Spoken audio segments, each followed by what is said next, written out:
Alright guys, you're looking at the Sig Sauer M11 P228. I've been wanting a P228 since I ever got into guns. I never could find one because I think, now some of my information might be a little hokey, not hokey, but shaky, because I'm not real familiar with the 228, but I'm going to tell you what I know. For some reason, it was hard to get 228s. They start making them for civilians. They stopped making them for civilians. This really is a true military pistol. This is as military pistol as you can get. The way it's built, the treatments it has, the coatings on it, everything. The way it comes apart. It's just military design for a heavy combat situation or a combat soldier. And like I said, I couldn't get one before because they were real hard to find, and you just couldn't get one. You're very lucky if you have a 228. But now Sig Sauer is reintroducing the 228 now, and to me, from what I can see, I think it might be a little nicer. I'm going to give you the the now and then's comparison. But first, I do like to say it comes with 3 magazines and it has a steel recoil rod. Thank you, Sig, for fixing that. They were putting plastic rods in there. I was like, why are they doing that? That's not what Sig does. There's no Sig there's no plastic with a Sig Sauer. Not a fan of the 250. Don't tell me how great they are.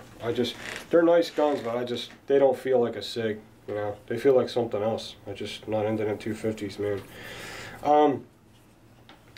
Well, this is the newer version, and as you can see, it is a 228.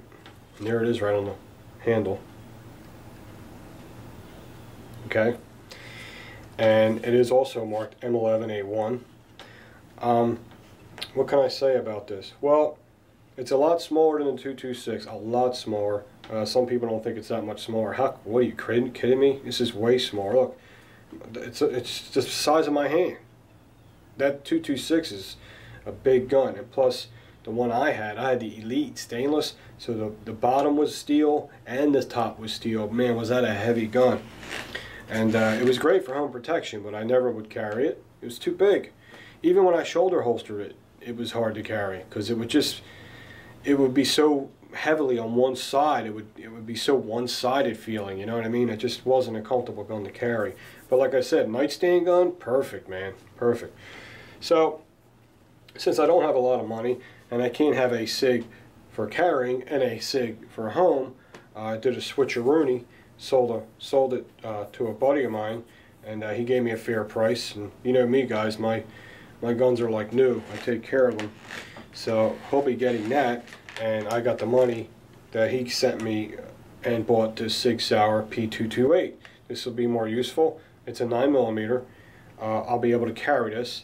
I gave I don't know if he's going to do it or not, or I don't know if he has the mold or anything, but I let Andy from Rebelcraft let him know that I got a 228. If he can make a black leather holster outside the waistband. I don't know what he's doing yet, so I'll let you guys know. If not, we'll find one somewhere. It's not a big deal. He usually has molds for almost everything, but he might not have one for this because these are kind of new. Okay, let's compare the old 228s to the new 228s. Well, the new 228 has a stainless steel slide, and it's milled. The old 228s, I don't think the slide was stainless, and it was stamped. Okay, so there's a difference there. The new 228 has the short reset trigger. The old 228 just had your standard double action, single action trigger. The short reset trigger is a huge thing for me because I didn't know how great they were until I had my 226, because that had the short reset trigger. And man, can you stay on target with a gun when you have a short reset trigger. So what I'm going to do is to show you. I don't like dry firing, but I know it doesn't hurt it, but here's the double action pull. Okay, now I'll hold the trigger and I'm going to pull the slide back. Now we're going to show you the reset trigger, how far back it stays when it resets. See? It's already ready to go. I can stay on target. So I take my first shot, bang, and I let the trigger head slow till it clicks, and now I'm right on target, and I have a little 4-pound pull. Bam. So this should be a great gun you can shoot bullseye with. We'll see.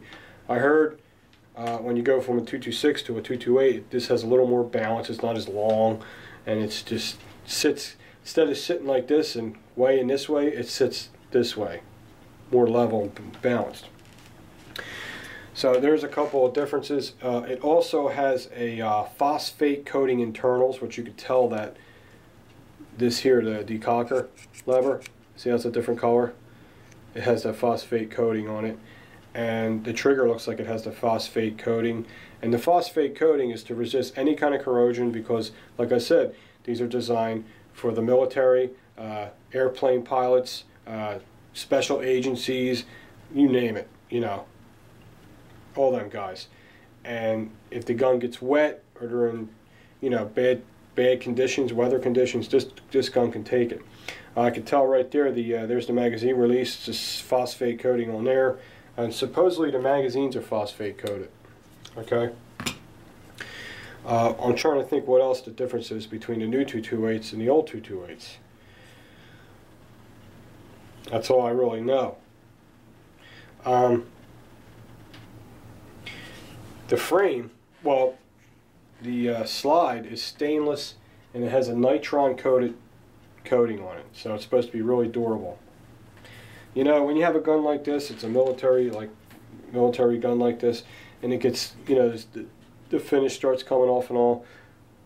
It kind of looks cool.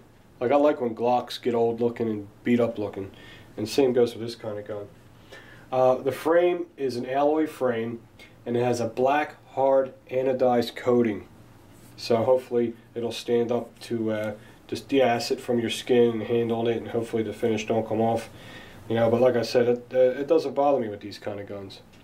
It's got a nice big trigger guard, nice elongated trigger guard, so if you had gloves on, you have plenty of room for gloves. Has serrations in front of the trigger guard. Some people like to shoot like this. They put their finger on the front of the trigger guard to keep the gun stable. I can't do that. My fingers are too short. I can't reach it, but some people do shoot that way. I guess that's what that's for. The sights on here are night sights, and they're called Sig Light night sights, and they're all dehorned, which means all the corners are taken off, everything's rounded off. That goes for the slide, everything. So it's anti-snag pistol. If you had to draw it from your holster quick, supposedly it will not snag on anything. Another good thing. It's a Sig Sauer. I used to have a 229, man, does this bring back great memories. I miss this feeling of this solid feel of a gun, you know what I mean? So used to shooting these polymer guns now, back to this nice solid feeling weapon. This should be pretty easy to carry.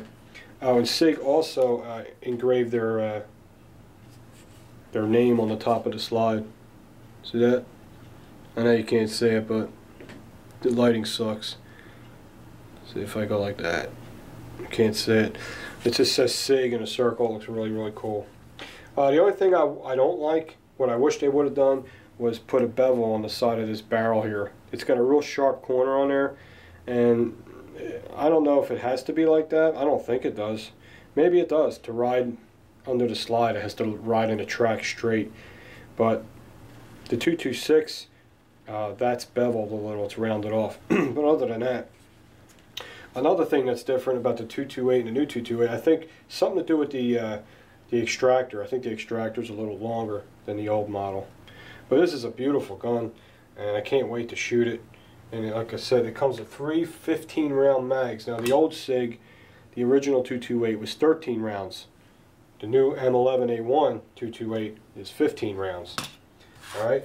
And that's all I can really tell you. And another thing I need to tell you is if you get one of these magazines are going to be covered in Cosmoline oil. It looks like Cosmoline to me. It's like thick, sappy oil, and it's not easy to get off. So I suggest, if you have an ultrasonic cleaner like I got, put some simple green in there with some water, and you know, put it on hot and let them buzz for like 8 minutes, man. Took every bit of grease off it. But remember, the Cosmoline is, or oil, whatever they use, the packing grease, it's inside, it's outside, it's all over the spring. It's all over the inside of the follower, so you got to take these magazines completely apart when you put them in there and get them clean real good. Then when you're done cleaning them, because that cleaner really strips the oil down to the bare metal, you gotta have to just put a light spritz of Ballistol. That's why I like the spray cans, because you could just give it a light spritz and then just rub all your parts and put it back together. Okay, that's it. So let me know what you think, and tomorrow I'd like to get this to the range tomorrow and we can see how good we can shoot with it. Nice gun, nice gun. Alright guys, I think that's all I wanted to cover. There's really nothing else to say about it. It's got a double action, single action pull. The double action's 10 pounds, the single action's 4 pounds. And like I said, it's got the short reset trigger. And it's an awesome piece. I'll talk to you guys soon.